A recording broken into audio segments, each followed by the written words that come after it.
Dating down is exhausting. My friends keep asking why I am dating down. Maybe we should just be realistic about this. That is what my girlfriend said at her country club while admiring her friend's new Mercedes. So I let her think our breakup was mutual and moved to Seattle before she could discover I had just sold my startup for $15 million. I am Cameron, 28M, been dating Madison, 26F, for about 18 months. She comes from old money. Her dad owns commercial real estate. Her mom does charity galas. And she works in marketing at a Fortune 500, while living in a downtown condo her parents bought her. I have been working on a fintech startup for the past 3 years, living pretty modestly while building the company. Madison knew I was an entrepreneur, but I have never been the type to talk about business details or flash money around. I drive a 2019 Honda Accord that runs perfectly, live in a decent but not fancy apartment, and generally keep my lifestyle pretty low-key. Old habits from growing up middle class. Plus, I believe in reinvesting profits back into business growth rather than buying status symbols. Here is what Madison didn't know. My startup just got acquired by a major financial services company. The deal closed 6 weeks ago for $15 million. My share, after taxes and paying investors, is enough to completely change my life. But I haven't changed anything yet. Same apartment, same car, same casual clothes. I was planning to tell Madison once all the paperwork was finalized, and I had figured out my next moves. That conversation happened before I got the chance. Last Saturday, Madison invited me to some charity event at her family's country club. I had been to a few of these before, not really my scene, but I went because it was important to her. The usual crowd of trust fund kids, finance bros, and their trophy wives, talking about vacation homes and luxury cars. Madison's friend Jessica showed up in a brand new Mercedes-AMG, probably $80K worth of car. All the women immediately surrounded it, taking Instagram photos and gushing about the interior. Madison was clearly excited and kept taking pictures to post later. I was standing nearby talking to Tyler, my business partner, who had also been dragged along by his girlfriend. We were discussing our acquisition integration timeline when I heard Madison's voice carry over from the car group. "God, I am so jealous," she said to Jessica. "I keep telling myself I need to be realistic about my situation." Jessica asked what she meant. "Well, you know," Madison said, gesturing vaguely toward me. "My friends keep asking why I am dating down. Maybe we should just be realistic about this." The conversation stopped. Everyone looked uncomfortable. Jessica tried to change the subject, but Madison continued. "I mean, he is sweet and everything, but look around," she said, indicating the other couples. "These guys can actually provide the lifestyle we grew up with. Cam's still trying to make his little tech company work while living in that basic apartment." Tyler caught my eye. He knew about the acquisition and could see exactly what was happening. I just stood there for a moment, processing that the woman I had been planning a future with had just described our relationship as dating down, because she thought I couldn't afford her country club lifestyle. The irony was surreal. I was probably worth more than half the guys at that event, including Jessica's finance boyfriend, who had bought her the Mercedes. But because I didn't feel the need to prove my worth through expensive displays, Madison had concluded I was beneath her social station. I walked over to the group. "Hey, Maddie, can I talk to you privately?" She looked embarrassed, probably realizing I would overheard her realistic assessment of our relationship. We stepped aside, and I asked her directly, "Do you think you are dating down with me?" She got defensive. "Cam, that is not. I mean, we just come from different backgrounds. That doesn't mean it is a simple question. Do you think you are dating beneath your level?" Long pause. "Then, I think we want different things in life, and maybe it is time we acknowledge that." I nodded. "You are probably right." We agreed to take a break to think about what we both wanted. She seemed relieved, probably thinking she was handling a difficult conversation maturely. I let her maintain that narrative. What I didn't tell her was that I had already been considering a move to Seattle. The acquisition company wanted me to potentially run their Pacific Northwest operations, and I had been thinking about a change of scenery anyway. Madison's country club revelation just made the decision easier. I spent the next 2 weeks quietly organizing my exit from our social circle. Told mutual friends that Madison and I had decided we wanted different things, kept it amicable and mature. Let her save face, rather than explaining that she would basically dumped me for being too poor for her friends. Tyler helped me pack up my apartment. You know she is going to figure out what she lost eventually, he said. Maybe, I said. But by then, I will be building something new in a city where people judge you by what you create, not what you inherit. I moved to Seattle 3 weeks ago, bought a nice but modest condo downtown, started exploring the tech scene, and began planning my next venture. The acquisition money gives me the freedom to take risks and build something meaningful, rather than just profitable. Meanwhile, Madison's been posting Instagram stories from various country club events, looking happy with her realistic social circle. She probably thinks I am struggling to restart my career in a new city, while she is living her best authentic life. She has no idea that her dating down assessment was off by about $15 million. I am not posting this for revenge or to bash Madison. She is not a bad person. She just prioritizes different things than I do. She values social status and material displays, while I value building something meaningful and finding someone who appreciates character over credit scores. But I will admit there is something satisfying about knowing that her realistic decision to upgrade from her broke entrepreneur boyfriend might have been the most expensive mistake she has ever made. Update 1: Life in Seattle has been incredible. The tech scene here is exactly what I hoped for. People care more about what you are building than where you went to college or what your parents do. I have been networking, exploring potential partnerships, and starting to sketch out ideas for my next company. I bought a place in Capitol Hill. Nothing flashy. Just a clean 2-bedroom condo with good natural light and walking distance to coffee shops. Still driving the Honda because it is reliable and paid off. Some things don't need changing just because you can afford to change them. The acquisition integration has been smooth. The parent company has been respectful of our original vision, while providing resources we never had as a startup. I am consulting on the Pacific Northwest expansion plans, which has been a good way to learn this market, while staying connected to my previous work. As for Madison, I have been following her Instagram story occasionally, probably shouldn't, but old habits. She seems to be thriving in her post, dating down life. Lots of country club events, weekend trips to Napa, dinner parties with the same crowd of finance bros and trust fund kids. She posted a story 2 weeks ago from some charity gala with the caption "Surrounded by successful, ambitious people tonight." The subtle shade wasn't lost on me, but honestly it just confirmed I had made the right choice. While she was celebrating being around ambitious trust fund kids spending their parents' money, I was building actual value in a new market. Tyler visited me last weekend. He is still in our old city dealing with the acquisition transition and occasionally sees Madison at social events. She asked about you, he mentioned over dinner. Wanted to know how you were adjusting to Seattle. What did you tell her? That you seemed happy and were working on new projects. She got this look on her face like she was expecting me to say you were struggling. I asked if she seemed happy with her realistic dating life. Hard to say, Tyler said. She is dating some finance guy now. Marcus something. He drives a Porsche and talks about his bonus structure a lot. That should have stung, but honestly, it just felt like confirmation that we had wanted fundamentally different things. Madison found someone who could provide the lifestyle validation she was looking for. Good for her. But here's where things get interesting. I have been pretty quiet about the acquisition details, even here in Seattle. When people ask about my background, I just say, I sold a startup, and am exploring new opportunities. Most people in tech understand that means did okay, taking time to figure out next steps rather than made generational wealth. But last week, I got contacted by a journalist from Forbes. Apparently my acquisition caught their attention as part of a larger trend piece they are doing on Pacific Northwest tech acquisitions. They want to include me in an upcoming 30 Under 30 feature, focused on entrepreneurs who are building the next wave of fintech innovation. I was hesitant at first. I have never been comfortable with public attention, and the money wasn't really the point.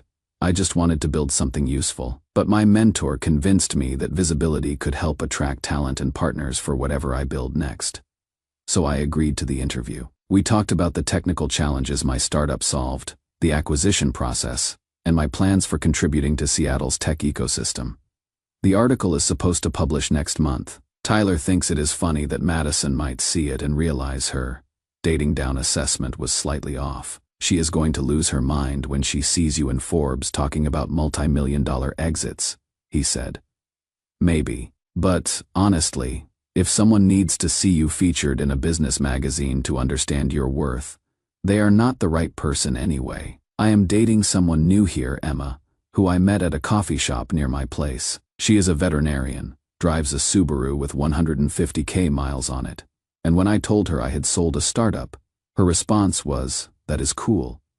What kind of problems were you solving? Not how much did you sell it for or what does that mean for your lifestyle? Just genuine curiosity about the work itself." It is refreshing being with someone who cares about what you create rather than what you can afford.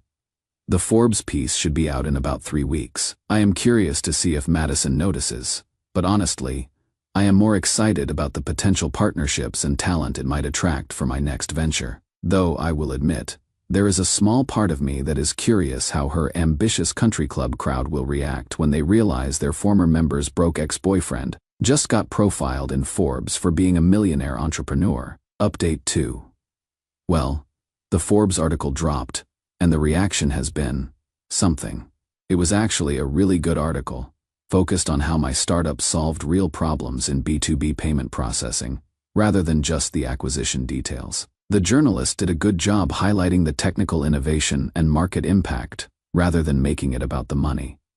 But of course, the money was mentioned. The article described the acquisition as a significant exit in the mid-8-figure range and positioned me as part of a new generation of fintech entrepreneurs building in the Pacific Northwest after successful early exits. The Seattle tech community response was incredibly positive. I have gotten partnership inquiries, potential co-founders reaching out, and invitations to speak at several conferences. The kind of visibility that actually helps you build something meaningful rather than just feeding your ego. But the real reaction came from my old city. Tyler texted me about 30 minutes after the article went live. "Bro, Madison just saw Forbes. Her story is just the crying, laughing emoji repeated 12 times. Then my phone started buzzing. First was Madison's Instagram DM, "OMG, saw Forbes. So proud of you." As if we had been cheering each other on this whole time instead of her literally describing our relationship as dating down 4 months earlier. Then came the text messages. "Cannot believe you didn't tell me about the acquisition. That is incredible news." Followed by, "We should celebrate your success. I am actually planning a trip to Seattle for work next month." And finally, "I have been thinking about our conversation at the club. I think I was just stressed about other things and didn't express myself well. Would love to catch up and hear about everything you have been building." I didn't respond to any of them. But Madison wasn't done. She started commenting on my old Instagram posts, stuff from 6 months ago that she had never engaged with before. Heart eyes on photos from hiking trips, fire emojis on pictures from conferences.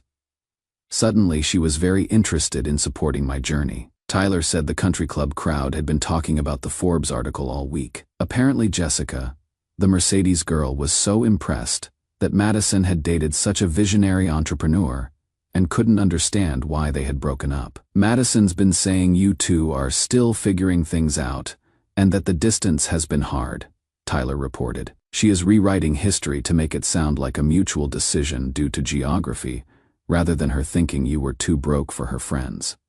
The cognitive dissonance is incredible. The same person who publicly questioned why she was dating down is now trying to claim credit for my success and position herself as my supportive almost ex, who just needs to overcome the challenge of distance. But here is the most telling part. Marcus, the finance boyfriend with the Porsche, apparently got very quiet when the Forbes article came up at their last country club dinner. Tyler heard from someone who was there that Marcus makes about $200K a year and drives a leased car. Suddenly, Madison's upgrade from her broke entrepreneur boyfriend doesn't look quite as strategic. Emma's reaction to all this drama was perfect. When I showed her Madison's DMs, she just laughed and said, "Wow, she really thinks you don't remember her saying you weren't good enough for her friends." "What would you do?" I asked. "Nothing," Emma said. "People who judge you by your bank account aren't worth responding to, regardless of what your bank account looks like. That is when I knew Emma was special. She had known me for 2 months before the Forbes article, and her opinion of me didn't change at all when it came out. She was proud of my work, but not suddenly more interested in dating me. The foundation of our relationship was built before she knew about the money, which is exactly how it should be. Meanwhile, Madison has escalated from Instagram DMs to actual emails. Yesterday, I got a long message about how proud she was of my success, and how she had always known I would achieve great things. She wanted to properly celebrate my accomplishments, and suggested meeting up when she is in Seattle next month for her work trip. I am not responding to any of it. The woman who thought I wasn't worthy of her social circle 4 months ago doesn't get to suddenly claim she always believed in me just because Forbes validated what I had already achieved. The funniest part is that she still doesn't understand the actual timeline. She thinks I sold my startup after our breakup, probably as some kind of motivated response to her rejection. She has no idea that I had already closed the deal when she was explaining to her country club friends why she was dating down. Her realistic assessment of our relationship wasn't just wrong. It was based on information that was already 6 weeks out of date.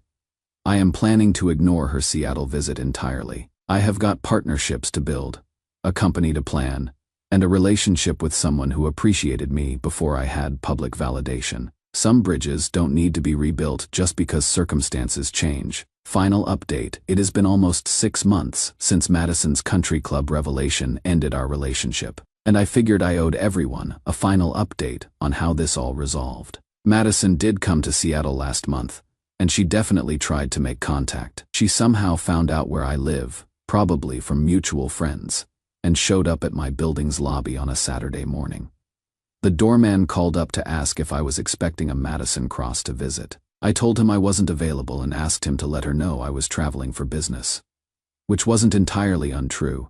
I had meetings scheduled for later that week. She left a handwritten letter with the doorman.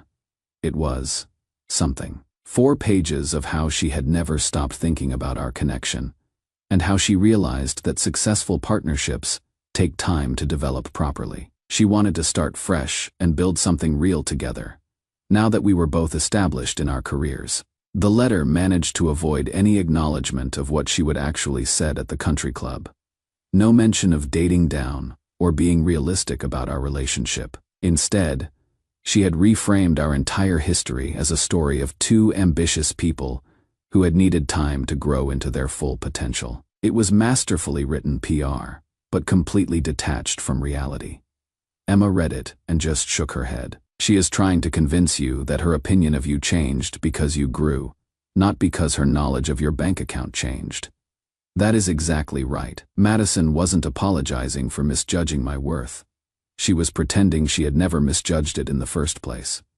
I didn't respond to the letter. Tyler visited again 2 weeks later and filled me in on the aftermath. Apparently Madison had been telling people at the country club that she and I were working through some things and that long-distance relationships require patience and maturity. She had shown people my Forbes article like it was a personal victory, talking about how proud she was of my success, and how she had always known I had this kind of potential. Jessica and the Mercedes crew were apparently very impressed by Madison's entrepreneur ex-boyfriend, and kept asking when we would officially get back together. But Marcus, the finance boyfriend, was less thrilled about Madison's sudden obsession with her successful ex. Their relationship ended about 3 weeks after my Forbes article came out. Tyler heard it was because Marcus felt like he was competing with my success, rather than building something genuine with Madison. She kept bringing up your article, Tyler said. Apparently, she would reference your achievements when Marcus would talk about his work, like she was using you to make him feel inadequate. The irony is incredible. Madison had dumped me for being too unsuccessful for her social circle, then used my success to torpedo her relationship with the guy she had upgraded to. She had managed to lose both the substance and the status she was chasing. As for me and Emma, things have been amazing. We made it official 3 months ago, and she has been nothing but supportive as I have started planning my next company. She cares about the problems I am trying to solve, not the valuation I might achieve. When investors started reaching out after the Forbes piece, her first question was, are these people you would actually want to work with? That is the kind of partner you want. Someone who helps you think through decisions rather than just celebrating outcomes. I am launching a new startup focused on financial accessibility for small businesses. The irony isn't lost on me that Madison rejected me for not being financially successful enough, while I was literally building tools to help other entrepreneurs access capital. But that is exactly the kind of meaningful work I want to focus on, rather than just chasing status. Last week, I got one final message from Madison. I am happy. I am building something I care about, living in a city I love, and dating someone who appreciates me for who I am, rather than what I have achieved. I responded, "Thank you. I hope you find what you are looking for too." And I meant it. Madison isn't a bad person. She just prioritizes different things than I do. She wants social validation and material comfort, and there is nothing inherently wrong with that. She just needs to find someone who shares those priorities, rather than trying to retrofit past relationships when circumstances change. I keep that Forbes article framed in my office, not as a trophy, but as a reminder. A reminder that success without authenticity is hollow, and that people who need external validation to see your worth aren't worth impressing. Emma's never asked to see the article, even though she knows it exists. A success by how fulfilled I seem with my work, not by what magazines say about my achievements. That is how I know she is the right person for this chapter of my life. Madison taught me what I don't want in a relationship. Emma is showing me what I do want. Sometimes you need the contrast to appreciate the real thing. That is my story. Built something valuable, got underestimated by someone who cared more about appearances than substance, and found someone who appreciates authenticity over achievements. Not a bad outcome for getting dumped at a country club.